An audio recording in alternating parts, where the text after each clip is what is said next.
خبر شامل کرتے ہیں ہمارے ایکسپریس میڈیا نیوز چینل کے بیورو چیف جیلم مرزا ساجد کربلائی کی رپورٹ کے مطابق یونیسیف اسلام آباد کے زیر اہتمام مری کے خوبصورت اور پرفضا مقام رمادہ انٹرنیشنل ہوٹل میں 3 روزہ standards work sector service level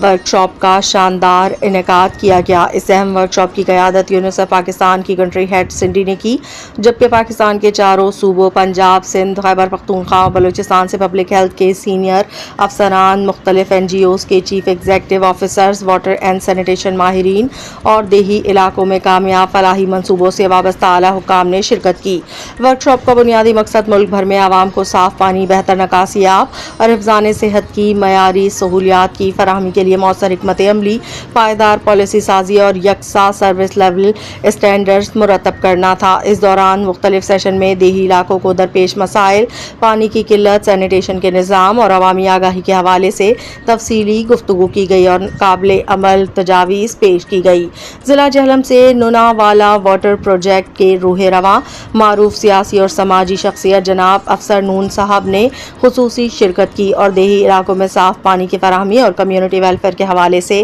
اپنے قیمتی تجربات اور کامیاب ماڈل سے شرکاء کو آگاہ کیا، جسے حاضرین نے بے حد سراہا۔ ورک شاپ کے اختتام پر شرکاء کو مری کے حسین اور دلکش سیاحتی مقامات کی سیر بھی کروائی گئی، جہاں قدرتی مناظر، ٹھنڈی فضائیں اور خوبصورت پہاڑی ماحول شرکاء کے لیے یادگار لمحوں کا باعث بنے۔ یہ 3 روزہ ورک شاپ نہ صرف سیکھنے اور تجربات کے تبادلے کا بہترین ذریعہ ثابت ہوئی، بلکہ مختلف اداروں اور صوبوں کے درمیان باہمی تعاون کا فروغ دینے میں بھی اہم سنگ میل ثابت